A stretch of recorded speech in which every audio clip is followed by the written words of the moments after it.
I'll never forget the moment my world cracked open. It was a Thursday night, rain hammering the windows of my cramped apartment, the kind of storm that makes you feel like the sky's screaming.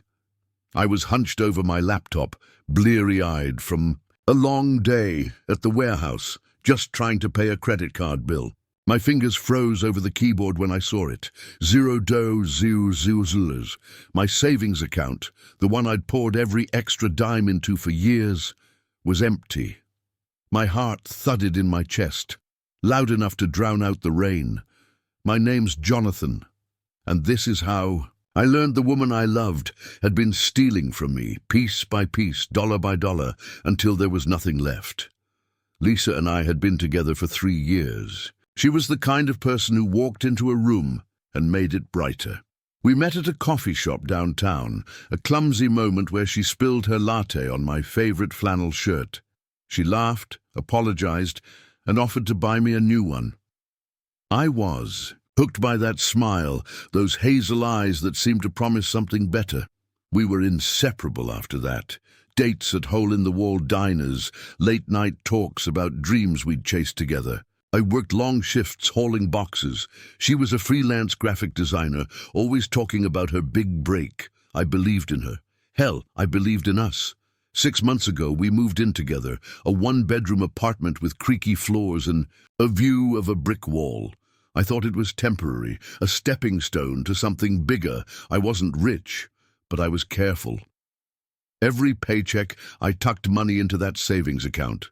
$50 here, $100 there. It was for our future, a house, maybe a wedding, or at least a vacation where we could forget the grind.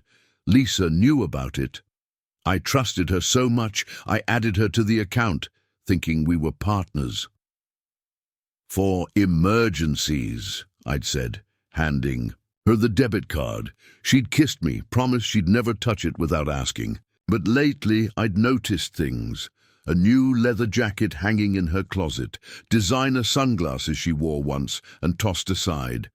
A receipt for a $500 spa day slipped out of her purse. "Gifts," she'd say when I asked, her voice sweet as, "Honey, my client paid me extra." I didn't push. I didn't want to seem like I doubted her, but doubt was creeping in, a shadow I couldn't shake. That night, staring at the empty account, my stomach churned. I clicked through the transaction history, each line a punch to the gut. $2,000 at a boutique, $1,500 on a plane ticket, $10,000 to a car dealership. My hands shook as I scrolled back months, then years. The withdrawals started small, $100 here, 50 there, but they grew bolder, thousands, all linked to Lisa's card, my card. I felt sick, like the air had been sucked out of the room. How had I missed this? I worked 60-hour weeks, came home too tired to check statements. I trusted her. That was my mistake. I sat there for hours, the rain relentless outside, my mind racing. Was it a mistake? A hack? I wanted to believe anything but the truth staring back at me. I opened my banking app again, cross-checked every transaction. The car dealership one hit hardest, a $20,000 withdrawal for a sleek convertible I'd never seen. Lisa didn't even drive. Or did she? I thought of the times she'd disappear for hours, saying she was meeting clients. The late nights she came home smelling of wine and perfume I didn't recognize. My chest tightened. This wasn't just money. This was betrayal. Carved out of every moment I thought we were building something real. I didn't sleep that night. I couldn't. Every creak of the apartment felt like her footsteps, like she'd walk in and explain it all away. But she didn't. "Come home," she texted earlier, saying she was staying at a friend's to work on a project. I stared at that text, my thumb hovering over the call button. I wanted to scream, to demand answers, but something stopped me. If she was lying about this, what else was she hiding? I needed proof, not just accusations. I needed to know how deep this went. The next morning, I called in sick to work. My buddy Sam, who knew a bit about tech, came over with coffee and a laptop. "Let's dig," he said, his voice grim. We pulled up my bank records, cross-referenced them with Lisa's social media. Every purchase matched a post. A new dress in a selfie, a beach trip I wasn't invited to, a shiny bracelet glinting in a photo.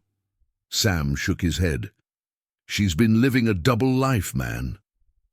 My jaw clenched. I felt like a fool, but anger was rising hot and sharp. I wasn't just going to confront her, I was going to make her regret this. By noon, I'd found something worse. A transaction for $5,000 to a jewelry store, dated the day after my birthday. She'd given me a cheap tie and a card, said she was broke.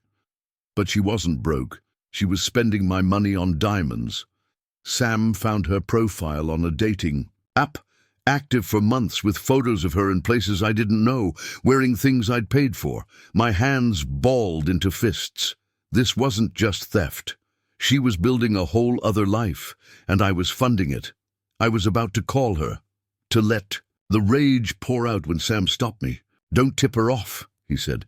If she knows you're onto her, she'll cover her tracks. He was right. Lisa was smart, too smart. If I moved too fast, she'd slip away, maybe drain whatever was left in her own accounts. I needed a plan, something airtight. I needed to know everything she'd done, every cent she'd taken, and where it was now. The rain had stopped, but a storm was brewing inside me. Lisa thought she'd played me for a fool. She had no idea what was coming. I woke up the next day with a fire in my chest. The shock of Lisa's betrayal had hardened into something else. Resolve.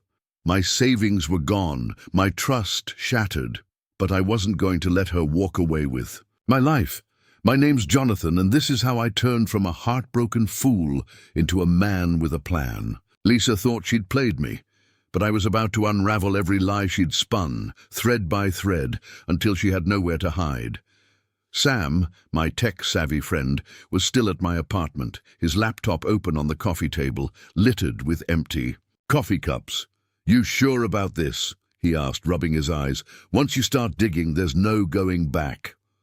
I nodded, my jaw tight. I didn't just want answers, I wanted justice. Lisa had drained my savings, $85,000, every cent I'd scraped together working overtime at the warehouse. New clothes, jewelry, a car I'd never seen. She'd been living a fantasy, and I'd been footing the bill. But I wasn't confronting her yet. Sam was right. If I tipped her off, she'd cover her tracks. I needed proof, hard evidence, and a way to hit her where it hurt. We started with the bank records. Sam hooked his laptop to my account, pulling up every transaction from the past. 3 years. The numbers were dizzying. $2,000 at a boutique last month, $3,500 for a consulting fee to a company I'd never heard of, $20,000 for that convertible, withdrawn 6 months ago. I remembered that week. Lisa had been stressed, staying late at client meetings. I'd brought her takeout, thinking I was being supportive. My stomach twisted at the memory. "She's been systematic," Sam said, pointing at the screen. "Small amounts at first, testing the waters, then bigger hits once she knew you weren't checking." I felt like an idiot, but anger kept me focused. Sam showed me how to trace the transactions. Most went to Lisa's debit card, but some were wired to another account, one in her name at a different bank. "She's not just spending," Sam said. "She's stashing money." My pulse quickened. If she had a second account, there might be something left to recover. But how much, and where was it going? I needed more than bank statements. I needed to know who Lisa really was. I started with her social media, something I'd avoided since. We started dating. Lisa was always posting selfies in new outfits, cocktails at fancy bars, beaches I didn't recognize. I'd thought it was her brand as a designer. Now it felt like a taunt. Sam scrolled through her posts, matching dates to transactions. A $200 dress from a boutique, posted the same day she withdrew $500. A trip to Miami, the $500 plane ticket. Every photo was a piece of my life she'd stolen, flaunted for likes. But one post stopped me cold. A photo of her in a convertible, the same model from the $20,000 withdrawal parked outside a club. The caption read, "Living my best life." My hands clenched. She wasn't just stealing, she was mocking me. Sam dug deeper, pulling up her email through a shared cloud account she'd forgotten to log out of on my laptop. "Rookie mistake," he muttered. Her inbox was a goldmine. Invoices for consulting that led to dead-end websites. Emails from a guy named Derek, flirty and vague, mentioning our spot and next weekend. My chest tightened. Was she cheating too? One email had a bank confirmation for a $10,000 transfer to her second account, dated last week. "She's still moving money," Sam said.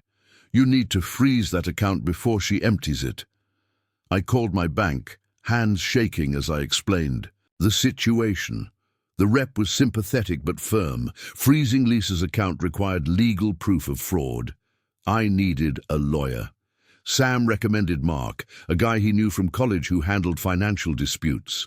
I met Mark at a diner that afternoon, a wiry guy with sharp eyes and a no-nonsense vibe. I laid out everything, bank statements, social media posts, the emails. Mark leaned back, sipping his coffee. "She's sloppy," he said. "No prenup, a shared account, no attempt to hide the transfers. We can nail her for theft, maybe fraud if we prove intent, but it'll take time." Time was the one thing I didn't have.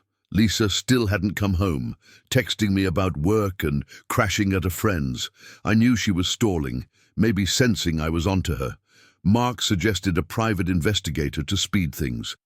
Someone to tail her, see where she's spending, who she's with," he said. I hesitated. PIs weren't cheap, but the thought of Lisa laughing while I scrambled pushed me over the edge. I hired Rachel, a PI Mark trusted, and gave her Lisa's details, her car, her favorite spots, that second bank account. Rachel worked fast. By the next day she sent me photos. Lisa at a rooftop bar laughing with a guy, Derek, I assumed, wearing a necklace that matched a $5,000 jewelry store charge. Another photo showed her driving that convertible, license plate clear as day.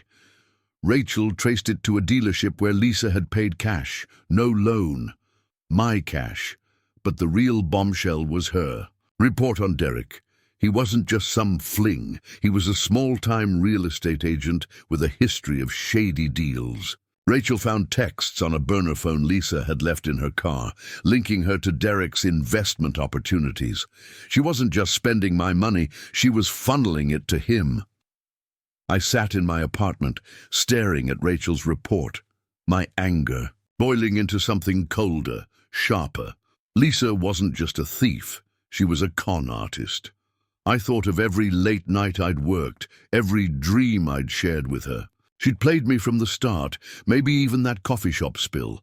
But I wasn't helpless anymore. Mark drew up papers to freeze her accounts, citing suspected fraudulent activity. Rachel kept tabs on her movements, catching her at a bank trying to withdraw the rest of her second account. The freeze hit just in time. $60,000 still sat there, untouched. My money. But I wanted more than my money back. Lisa hated the local animal shelter, always sneering at their flyers, calling the dogs mangy. I'd volunteered there once, seen the underfunded kennels, the overworked staff. An idea sparked, one that made my pulse race. What if I took everything she'd stolen and gave it to the one place she despised? Not just gave it, made sure everyone knew it was because of her. I told Mark my plan. He grinned. That's vicious, I like it. The next step was risky. Rachel warned me. Lisa was getting suspicious, checking her accounts, calling Derek in a panic. If I moved too fast, she'd bolt. If I waited too long, she'd find a way to hide the money. I needed one final piece of evidence, something undeniable to seal her fate. Rachel suggested a sting, bait Lisa into admitting what she'd done, on record. I hesitated. Could I face her, look into those hazel eyes and not lose my nerve? I had to. I texted Lisa, asking her to meet me at our apartment to talk about us. She agreed too quickly. I knew she was playing me, thinking she could charm her way out. As I waited for her, my phone buzzed with a new email from Rachel. A line, "Check her cloud drive now." My heart pounded as I opened the link she'd sent. There, in a folder labeled Work, was a spreadsheet. It listed every withdrawal from my account, matched to purchases and transfers to Derek. At the bottom, a note in Lisa's handwriting. "Jonathan won't notice till it's too late." My blood ran cold. She wasn't just stealing, she was planning to disappear. I saved the file, my hands steady now. Tomorrow, she'd walk into my trap, and I'd be ready. I stood in our apartment, and tonight was the night I'd face Lisa, the woman who'd stolen my savings, $85,000, every penny I'd bled for, and thought she could walk away laughing. My hands were steady, but my heart was a drumbeat in my chest. I'd spent days digging into her lies, tracking her secret accounts, her fling with Derek, her spreadsheet that mocked me. Now it was time to make her talk. I'd set a trap, but one wrong move, and she'd slipped through my fingers. The recorder was hidden in my pocket, Rachel's voice in my head. Get her to admit it, on tape. This was my shot. Lisa walked in at 7 p.m., her heels clicking on the creaky floor. She looked flawless, new dress, hair perfect, that smile I used to love. It hit me like a punch, how much I'd trusted her. "Hey, babe," she said, tossing her purse on the couch. "You, okay? You look stressed." Her voice was sugar, but her eyes darted, scanning me. She knew something was up. I forced a smile, my stomach churning. "Just need to talk," I said, gesturing to the kitchen table. My phone, set to record, was tucked in a stack of books, the tiny red light hidden. Rachel had tested it. Crystal clear. "Audio, no mistakes," I started slow, pouring her a glass of wine. "Work been good?" I asked, keeping my voice calm. She shrugged, sipping. "Same old, clients are needy." I nodded, my jaw tight. Clients. Like the ones who gifted her a $20,000 convertible. I leaned forward, my eyes locked on hers. "Lisa, I checked the bank account. It's empty." Her face froze, just for a second, before she laughed, a sharp, nervous sound. "What? Must be a glitch. I'll call the bank tomorrow." She reached for her phone, but I slid it away. "No need," I said. "I already called. They showed me the transactions. Your transactions." Her smile vanished. She leaned back, crossing her arms. "What are you accusing me of, Jonathan?" Her voice was ice now, but I saw the flicker of fear in her eyes. I pulled out a printed bank statement, the one Sam had helped me annotate, every withdrawal circled. $2,000 at Nordstrom, $5,000 at a jewelry store, $20,000 for a car. All on your card, Lisa, my card. I slid the paper across the table. Her hand stayed still, but her breathing quickened. "You gave me access," she said, her voice low. "It's our money." I laughed, bitter. Our money? I worked 60-hour weeks. You spent it on Derek." Her eyes widened, and I knew I'd hit a nerve. "Who's Derek?" she said, but her voice cracked. I leaned closer, my voice steady. "The guy you're texting, the one you're funneling my money to." I saw the emails, Lisa, the investments, the spreadsheet. Her face paled, and for a moment, I thought she'd bolt. But she didn't. She stood pacing, her heels loud in the silence. "You're spying on me?" she snapped. "That's low, even for you." I didn't flinch. "Low? You stole $85,000. You plan to disappear. Don't play the victim." She stopped pacing, her hands on her hips. "You don't get it, do you?" she said, her voice sharp. "You were always so small. Working that dead-end job, saving for a house we'd never afford. I wanted more, Jonathan. I deserved more." Her words cut, but they also lit a fire. She was admitting it, piece by piece. I needed more for the recording. "So you stole from me," I said, my voice rising. "You used me to fund your more." She laughed, cold and cruel.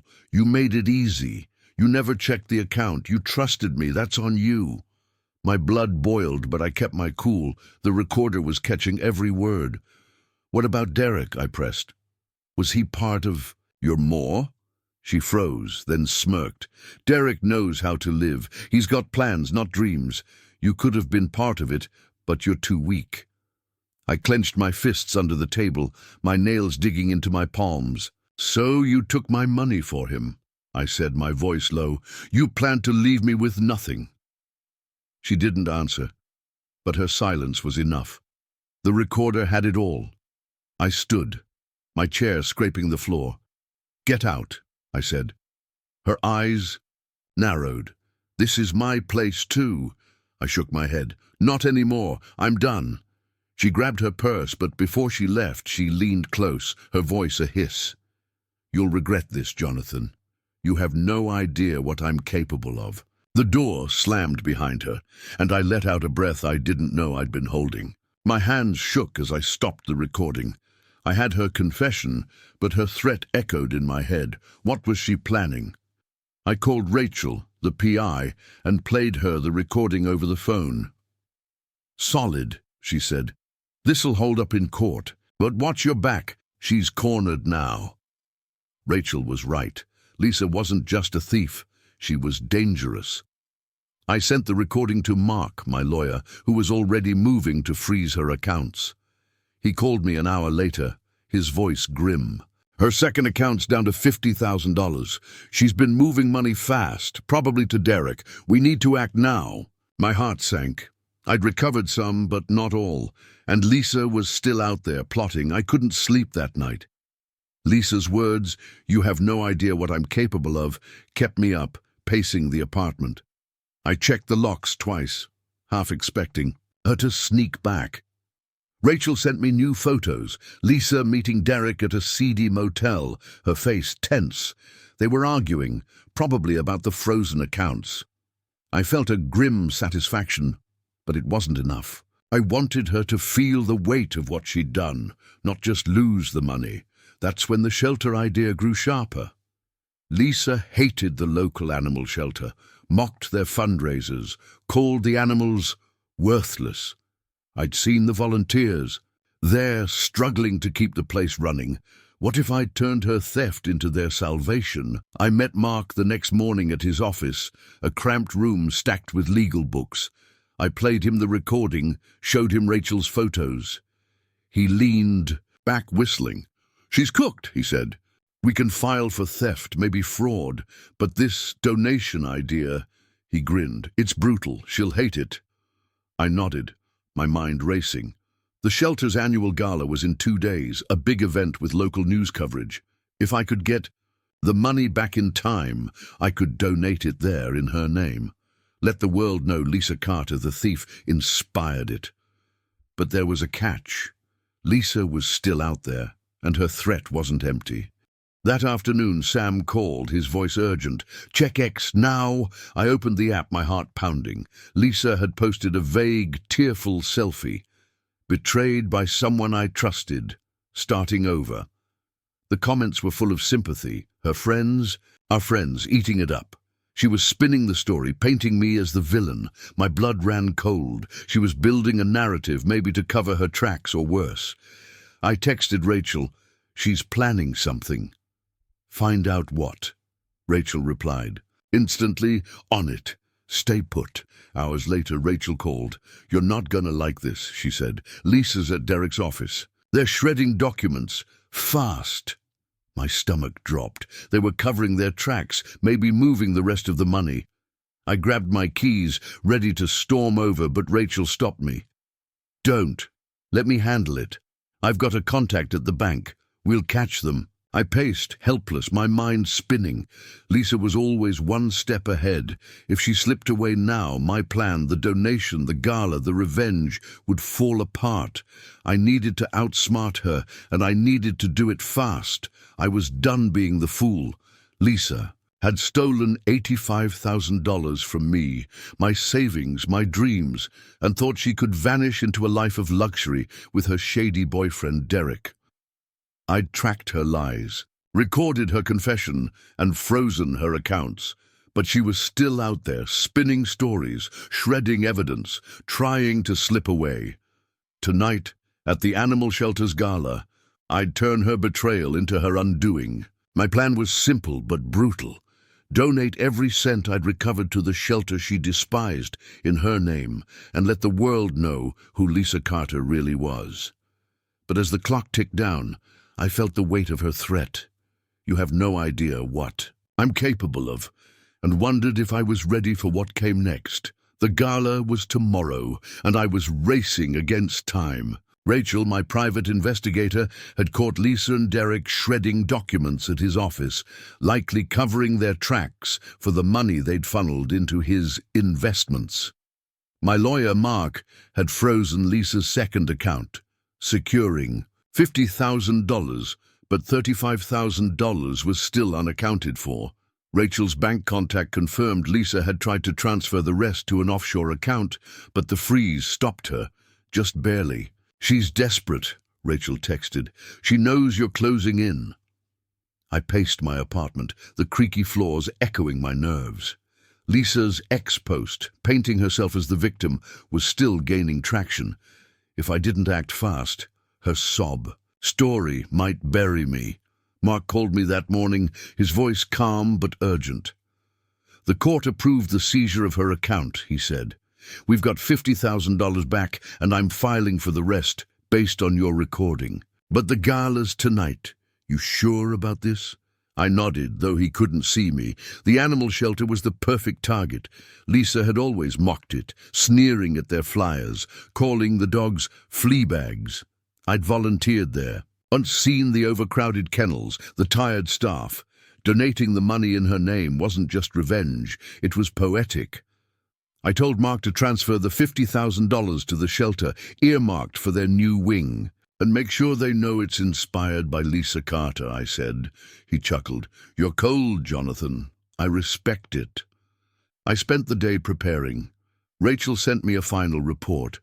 Lisa was still with Derek, holed up at his condo, probably planning their next move. She'd posted another X update, a cryptic "truth will come out," with more sympathetic comments. My blood boiled. She was trying to flip the script, maybe even accuse me of something. I forwarded the post to Rachel. "She's building a defense," Rachel replied, "but your recording's airtight. Stay focused." I did, but my stomach had churned. What if she showed up at the gala? What if she had a plan of her own? The gala was held at the community center, a modest hall dressed up with string lights and donation tables. I wore a borrowed suit from Sam, my tech friend, who was there for moral support. "You look like you're about to rob a bank," he joked, but his eyes were serious. I clutched the speech I'd written, my hands sweaty. The shelter's director, Maria, had agreed to my plan after I explained the donation, minus the gritty details. "A $50,000 gift in Lisa's name," she'd said, beaming. "That's incredible." I didn't tell her Lisa was a thief, not yet. The press would handle that. The room filled with locals, business owners, volunteers, a few reporters from the town paper. I scanned the crowd, half expecting Lisa's face.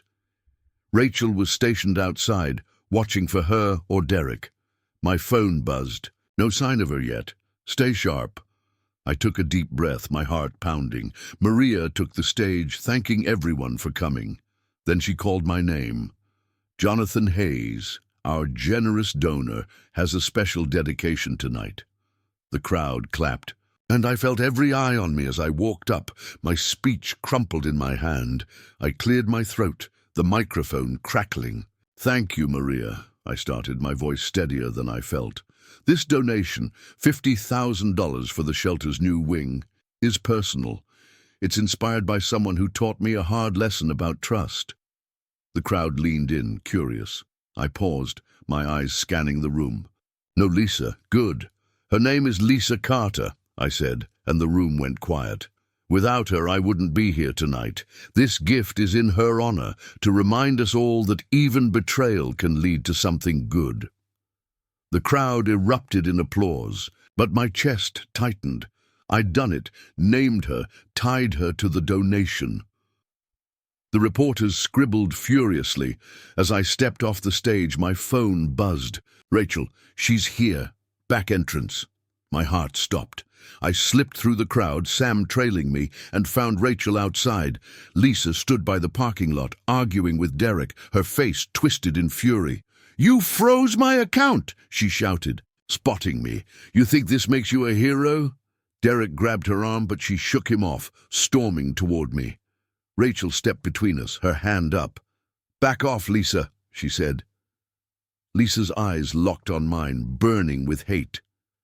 "You'll pay for this," she hissed. "You and your stupid dogs." I smirked, my anger outweighing my fear. "It's done, Lisa. The money's gone. To the shelter you hate and everyone knows." Her face went white as the reporters appeared, cameras flashing. One shouted, "Lisa Carter, is it true you inspired?" "The donation." She froze, trapped. Derek bolted, leaving her alone. She stammered, "It's a misunderstanding." But the reporters pressed closer. I turned away, my heart racing but lighter. The truth was out. The next morning, the story broke. "Local woman's betrayal inspires $50,000 shelter donation," the headline read. The article didn't name Lisa outright, but the details, my speech, the gala, pointed straight to her. X exploded with posts, people piecing it together. Her friends stopped commenting on her posts. Her boss called, firing her for ethical concerns. Rachel sent me a final update. Lisa had left Derek's condo alone, her car repossessed. The remaining $35,000 was still missing, but Mark was confident we'd recover it. I didn't care as much anymore. I'd taken her power. I visited the shelter a week later. Maria showed me the new wing, already under construction. "We're calling it the Hayes Wing," she said, smiling. "Not Carter?" I asked, half joking. She laughed. "No way, you're the hero here." I walked through the kennels, dogs barking, tails wagging. For the first time in months, I felt free. Lisa had taken my money, my trust, but I'd taken back my life. She'd thought she could break me, but I'd turned her game into my victory, and every time she saw that shelter, she'd know it.